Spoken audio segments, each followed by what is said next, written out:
L'échange que vous allez entendre est un entretien épistémique. Il s'agit d'une conversation asymétrique dans laquelle on s'intéresse à notre interlocuteur en lui posant des questions. Au travers de celle-ci, nous cherchons à comprendre les raisons qui motivent son avis. L'objectif principal de cette forme de conversation est de passer un moment agréable et mutuellement enrichissant. C'est Aileen. C'est vrai que c'est tout petit là. Bonsoir tout le monde. Bonsoir Aileen. Le format. Ouais, Salut tout le monde. Non, mais tout part en cacahuète sur TikTok, c'est compliqué. Ouais. Non, je trouvais votre live intéressant par rapport à cette histoire-là. Je voulais donner un petit peu mon point de vue. Super. Alors juste avant, je voudrais vérifier que Papy Galactique peut se démute et s'il souhaite faire le prochain entretien. Voilà. Galactique, m'entends-tu? Ouais, j'ai l'impression qu'il peut pas se démute, le pauvre. C'est compliqué, hein, ça devient vraiment... Ouais. Je veux pas faire du prosélytisme et dire à tout le monde de se barrer de TikTok. Je te laisse encore 10 secondes, Galactique, ou tu m'envoies un message en privé pour me dire si tu peux ou pas. Sinon, dans ces cas-là, il me semble que c'est moi qui prendrai la relève. Ouais, j'avais juste 2-3 choses, mais ça va pas être très long. Mais en fait, moi, ce que j'arrive pas trop à comprendre dans toute cette histoire-là, soit t'es coupable et t'es condamné à une peine de prison. Ouais. Soit t'es entre guillemets on va dire en instance et on te met en prison parce qu'on a peur que tu t'enfuis, que tu puisses parler avec des personnes pour compromettre l'enquête, etc., ou que tu changes de pays, ce qui est impossible dans le cas de Sarko. Donc, ouais. En fait, on sait que ça pue cette histoire. On sait qu'il y a eu magouille. On sait pas quoi exactement. Puisque bon, sur les 4 chefs d'inculpation, il y en a 3 où ils ont été abandonnés et il reste que l'association de malfaiteurs, en gros. Ouais. C'est bizarre de dire ça, mais en gros, c'est association de malfaiteurs. En gros, les juges lui reprochent le fait qu'il ne pouvait pas ne pas savoir. Mmh. Donc c'est ça. Ouais, du coup. Si tu me dis si je me trompe, hein, en essayant de comprendre, pour toi, ce qui te marque le plus, c'est que tu sais que ça pue, qu'il y a eu magouille, et tu as du mal. Alors c'est là où moi j'ai besoin que tu m'aides. Excuse-moi, j'ai eu un appel. Vas-y. Ouais, là où j'ai besoin que tu m'aides, c'est que j'ai du mal à comprendre si tu ne comprends pas pourquoi il a été incarcéré. Pour les que deux. 5 ans, ou pourquoi il est sorti? Ouais, les deux. Les deux. Les deux n'ont aucun sens, en fait. Soit t'es coupable et tu fais ta peine. Ouais. Soit t'es pas vraiment coupable et dans ce cas-là, bah, tu la fais pas. Ah, intéressant. Tu vois ce que je veux dire ou pas? Ouais, justement, ça m'intéresse qu'on aille gratouiller un peu cela. Pour toi, quand on est condamné coupable, on doit obligatoirement faire la totalité de sa peine. Tu en es sûr à combien? 0, bon, j'en suis pas du tout sûr. Et 100%, c'est ah oui, là on peut pas déroger. T'es condamné, tu dois aller jusqu'au bout. En fait, qu'il y ait une remise de peine pour bonne conduite, elle doit être vraiment. Pour moi, elle doit représenter, je sais pas, après c'est mon avis, elle doit représenter peut-être 10, 15, 20%. Sinon, en fait, la peine, elle a plus aucun sens. Si t'es condamné, je te donne une réponse, si t'es condamné à 10 ans et que t'en fais que 4, dans ce cas-là, condamne-le à 4 ans. Ouais. Ou condamne-le à 5 ans et puis tu lui dis si tu fais bonne conduite, tu seras 4. Mais si la peine pour ce que tu as fait, elle est de 10 ans, j'ai du mal en fait avec ce principe-là. Même si je comprends qu'il y a une forme de réparation, il y a une forme de bonne conduite, il y a une forme de, on va dire on va essayer de faire en sorte que la détention se passe bien et si elle se passe bien, tu seras récompensé. Je peux comprendre le principe, mais je trouve qu'il est poussé un peu trop loin parce qu'en fait les peines elles veulent plus vraiment rien dire. Et dans ce cas-là, et je vais même aller plus loin, même dans le cas de comment il s'appelle du meurtrier présumé là comment elle s'appelle, putain merde, bouffé son nom. On en parlait tellement tous les jours. Jubilard. Attention, l'anthropophagie c'est interdit par la loi. Jubilard. Oui. Il y a pas de corps. On sait tous que c'est lui. Mais on n'a que des soupçons. Tu vois ce que je veux dire? Il y a pas de corps, il y a pas d'ADN, il y a des indices, mais en fait, de là à mettre 30 ans à la personne, Alors, si tu, sans tout ça, ça me paraît gros aujourd'hui, hein. si tu me permets, je vais essayer de recentrer sur Sarkozy. Oui, oui, Euh, oui. je repose ma question. Pour toi, quelqu'un qui est condamné à 5 ans pour un délit, euh, à quel point c'est impossible qu'il puisse sortir avant d'avoir effectué la totalité de sa peine. 0%, c'est tu ne sais pas, ou ça te semble tout à fait logique. 100%, c'est impossible par la loi que quelqu'un Je sais puisse pas si je sortir. comprends bien ta question. En fait, moi, si quelqu'un est condamné à 5 ans, si tu veux, qu'il y ait une Ouais. remise de peine, je trouve que c'est quelque chose de correct, c'est-à-dire que c'est même dans le bon esprit, mais il faut Mhm. pas que cette remise de peine soit des 2 tiers ou de la moitié de la peine. D'accord. Sinon, la peine en elle-même, elle n'a pas forcément d'intérêt, Ok. pour moi. Ok. Alors justement, ça va peut-être me permettre. Excuse-moi si j'ai mal posé la question. Hein, c'était juste par rapport à avancer un peu sur l'histoire qu'il y avait une magouille. Mais comment sais-tu qu'il a eu une remise de peine, Qui ça? Sarkozy? Non, il n'a pas eu de remise. Non, D'accord. dans ce cas-là, il n'a pas eu de remise de peine. Non, non, non, je parlais d'un point de vue Ah, général. Non, là, d'accord. en fait, c'est que il est Ouais. condamné, mais il fait 20 jours. On ne sait pas pourquoi, en fait, c'est flou. Ouais. Pourquoi il a été, dans ce cas-là, donne-lui 5 ans ou donne-lui il est condamné à 1 an, donne-lui 1 an de prison, qu'il l'efface. Mhm. Explique pourquoi, surtout un ancien président. Non, mais c'est un truc de fou, tu vois. C'est quand même, c'est pas l'anodin du coin, tu vois. Tu dois au moins expliquer, ça doit être quand même matérialisé, tu vois. Et le problème, c'est que tout reste flou. Tout le monde a l'impression, et c'est peut-être une fausse impression d'ailleurs, hein, mais tout le monde a l'impression qu'on a voulu se le faire, parce qu'il a eu peut-être 10 chefs d'inculpation, pardon. Il a eu peut-être 10 chefs d'inculpation depuis je ne sais combien de temps. On sait tous qu'il a magouillé. Bah, attends, il n'y a pas de fumée sans feu. J'ai envie de te dire, on sait tous qu'il y a quelque chose qui tourne pas rond dans cette histoire. Mais j'ai l'impression que c'est que des soupçons de soupçons et qu'ils n'arrivent pas à trancher vraiment sur le fait de quoi on l'accuse vraiment avec les preuves. Tu vois ce que je veux dire ou Mhm. pas? Ouais. Moi, Ouais. c'est ça qui me... J'ai pas envie d'être C'est- cuisiné par la justice, moi, je te le dis, hein, surtout si t'es quelqu'un d'important. J'ai pas l'impression D'accord. qu'il soit très... Tu vois ce que je veux dire ou pas? Ok. Euh, Bonsoir. est-ce que oui, excuse-moi, Sam, on fait l'entretien pendant 15 minutes et après on te donne la parole. Désolé. Ok, Euh, 15 minutes, bah, je repasserai du coup. à tout Parce à que c'est l'heure. À à tout à tout. l'heure. Euh, qu'est-ce que je voulais dire? Oui, moi j'ai du mal à comprendre. Excuse-moi, hein, parce que tu sais, en plus je fatigue à cette heure-là. Euh, qu'est-ce que tu remets le plus en question dans cette histoire? Est-ce que il a été trop lourdement condamné pour ce délit? Qu'est-ce qui a fait qu'il a été condamné? Ou est-ce que tu remets en question le fait de pourquoi est-il sorti aussi vite? Alors, en premier, j'ai envie il y a plusieurs points. En premier, j'ai envie de te dire, le fait que sur tous les chefs d'inculpation, à part le dernier, bah, en fait, ils n'ont pas retrouvé d'argent. Ils ont pas, si tu veux, moi j'ai plutôt l'impression qu'il y a des indices, mais qu'il n'y a pas réellement de preuves claires, nettes et précises qui mériteraient ça. Selon moi, hein. Après je suis pas dans le dossier, hein. Mais d'un point de vue extérieur de ce que j'ai lu, j'ai plutôt l'impression que les 4 choses sur lesquelles il était, on va dire, il était accusé, bah, il y en a trois qui sont tombées. Et la dernière, si je dois faire un résumé, c'est il ne pouvait pas ne pas savoir. Donc la condamnation, pourquoi pas, mais pour moi elle est beaucoup trop floue. Tu comprends ce que je veux dire? C'est-à-dire que j'arrive même pas à... Aujourd'hui, je défie tout le monde de savoir exactement ce qui se passe dans ce dossier. C'est-à-dire et clairement pourquoi il a été condamné. C'est association de malfaiteurs, mais quand tu vas aller chercher, je dis pas qu'il a pas magouillé, moi je pense plutôt le contraire, tu vois, mais ça reste que des soupçons. Tu comprends ce que je veux dire ou pas? Moi, bah, s'il a été condamné pour association de malfaiteurs et qu'il ait pris 5 ans pour association de malfaiteurs, je Eux ils pense disent que il ne pouvait pas ne pas savoir. mais il a été condamné pour association de malfaiteurs, il a pris 5 ans. Il sort au bout de 20 jours. Déjà, c'est le deuxième problème. Ah, c'est ça qui m'intéresse. Pourquoi ce serait un problème? Pourquoi t'es condamné à 5 ans quoi? 5 ans ferme?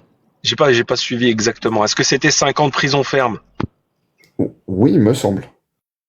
Ah ben moi aussi. Il me semble que c'est 5 ans de prison ferme. Donc ça veut dire quoi? Qu'on va remplacer la prison par du bracelet?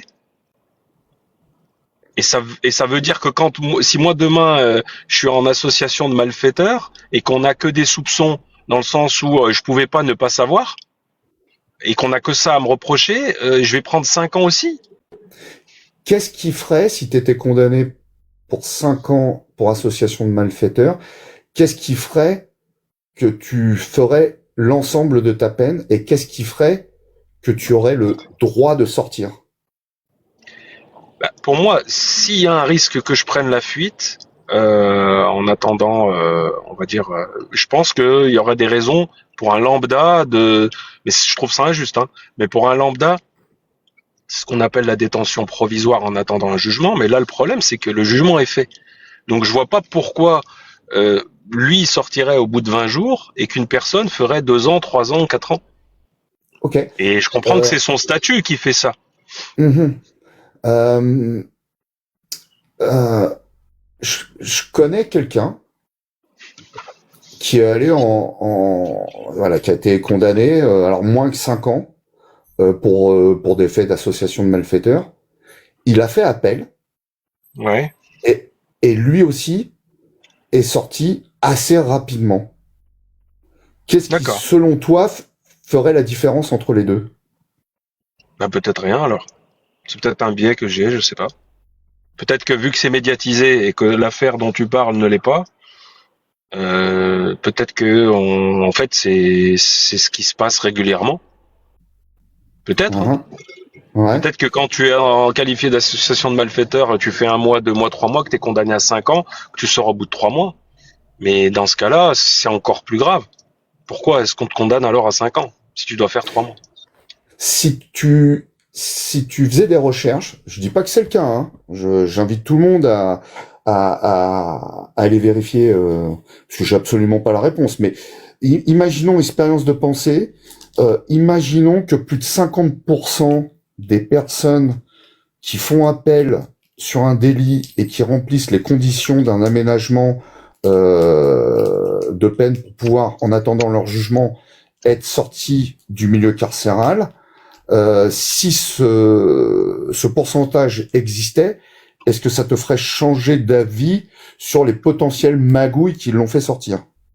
Donc pour toi, donc de ce que tu me dis, c'est qu'il est possible que qu'en gros, quand tu es condamné pour association, enfin pour ce genre de délit, que Ouais. c'est monnaie courante que tu puisses sortir bien avant la fin de ta peine. Alors, excuse-moi si je si Non, non, mais en fait, je mal exprimé. Non, c'était une expérience de pensée. Si, oui, imaginons que après ce live, tu ailles regarder les statistiques de la justice et que tu découvres que plus de 50% des personnes qui sont condamnées pour association de malfaiteurs et qui remplissent les conditions, c'est-à-dire de pas mettre de pression, de ne pas être un danger et d'être obligé de rester sur le territoire, si plus de 50% des personnes qui faisaient cette demande accédaient à une libération conditionnelle en attendant le deuxième jugement, est-ce que ça te ferait changer ton niveau oui, oui, d'affirmation? certainement. Il y aurait pas de traitement de faveur en particulier pour lui. Oui, bien sûr. Ok, Et encore une fois, je pense que je suis biaisé par rapport à la médiatisation et à la méconnaissance de ce qu'on peut avoir on va dire dans les décisions de justice. ok. Parce qu'on n'est pas expert dans ce domaine-là. Non, j'ai aucun problème à Eh ben reconnaître ça. écoute, Mais c'est plutôt le fonctionnement de la justice dans sa globalité en fait. Moi, c'était pas mhm, vraiment pour ce cas-là que je pointais du doigt. d'accord. C'était plutôt dans la globalité. En tout cas, je tiens à te remercier et parce qu'ici Pas de souci. on a on a tendance à encourager vraiment les personnes qui ont suffisamment de solidité et de force pour pouvoir remettre en question ce à quoi ils pensent en disant bah si tel était le cas je serais amené à changer mon avis. Ça je tiens à te remercier parce que c'est courageux surtout sur TikTok et on Ouais, arrive au ouais, terme de en plus cette. c'est pas du tout ouais, y a pas en plus c'est pas du tout mon domaine. Donc ouais, je me permettrai pas d'émettre des jugements. J'avoue que je suis certainement biaisé par ça. Merci en tout cas, Roussel. Attends, c'est pas fini. On a Galactique, dans l'ordre, s'il arrive à se démute, on a Galactique, John et ProGeeks qui auront peut-être une question à emporter pour toi, une question qui n'apporte pas nécessairement de réponse immédiate, mais plutôt pour continuer à réfléchir. Donc allez-y dans l'ordre, Galactique, John et ProGeeks. Et on se retrouve tout de suite après. Alors Galactique, je pense que c'est mort dans le micro. Donc John et alors moi j'ai pas de questions, mais merci pour d'avoir préparé cet échange. Et je voulais aussi saluer ce courage d'honnêteté intellectuelle de dire voilà, je pense ça, mais je suis pas sûr, je peux changer d'avis. C'est vraiment super. C'est pas courant sur TikTok, donc c'est cool. Ouais. Et non, mon micro va bien. Mais non, j'ai pas de questions. C'est intéressant, mais j'ai pas de questions. Moi j'en ai une de manière plus générale pour les peines de prison, pas cette affaire-là en particulier. T'as dit que ce qui était important pour toi, c'était de respecter une peine de prison complète. Est-ce que, du coup, ma question est la suivante, est-ce que c'est plus important pour toi de respecter une peine de prison complète ou une bonne réinsertion dans la société? La bonne réinsertion, j'entends pas de récidive, regret avec prise réelle de conscience de ses erreurs, etc. C'est quoi le plus important pour toi? Ça dépend du délit, vraiment, parce que c'est une question qui est, pour moi, qui est très intéressante si on met les moyens pour la réinsertion. Parce que ce qui n'est pas vraiment le cas, je pense, ou peut-être que c'est fait, mais mal fait, quand on voit le taux de récidive dans les prisons françaises. C'est-à-dire que il y a une partie de mon raisonnement qui va dans la gravité du délit, parce que qu'on le veuille ou non, il y a également une volonté que la personne puisse payer pour ce qu'elle a fait, même si ça ne réparera pas. Mais la prison, c'est aussi dans l'imaginaire collectif, elle a au moins cette vocation aussi. Elle doit mettre hors d'état de nuire quelqu'un qui est néfaste pour la société, donc on le met à l'écart de la société, déjà pour protéger la société. Le deuxième point, c'est également une sorte de punition, même si les gens ne l'avouent pas. Mais je pense vraiment qu'il y a cette dimension-là, parce que si c'était uniquement dans le but de mettre les personnes en dehors de la société, on les mettrait plus longtemps. Si c'était vraiment dangereux, c'est-à-dire qu'au lieu de leur mettre 20 ans, on leur mettrait 30, 40 ou 50 ans. Mais il y a une part également de réinsertion qui est mal utilisée aujourd'hui qui est mal mise en place selon moi, puisqu'on a un taux de récidive qui est très important. Mais ça dépend vraiment de la gravité du délit, encore une fois, ou du crime.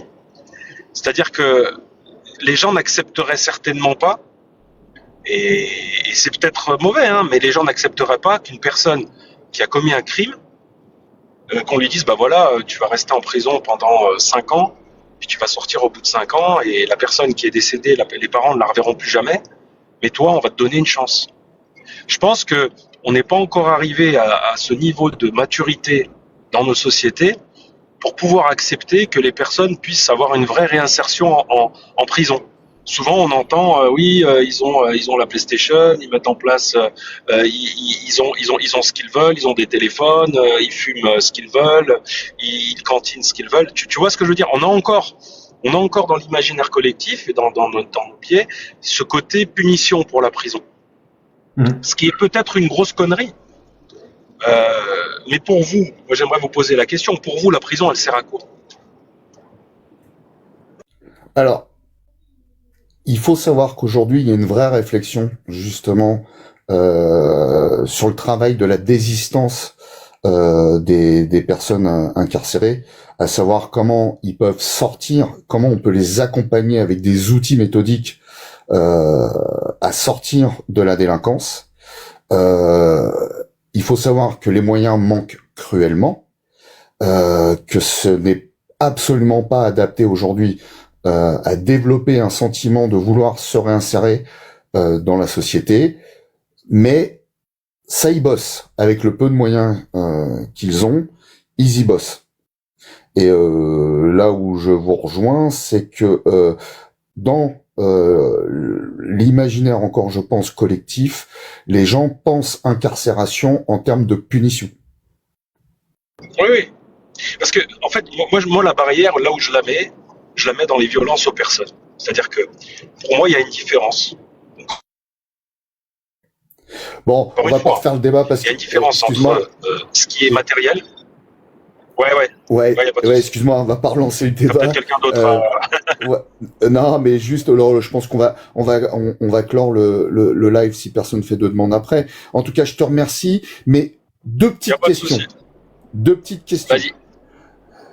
Suite à cette discussion, qu'est-ce que ça a provoqué chez toi, cette discussion autour de l'aménagement de peine et autres? Bah, je vais peut-être aller jeter un œil par rapport à cette affaire-là. Est-ce qu'elle est traitée peut-être différemment des autres affaires du même acabit?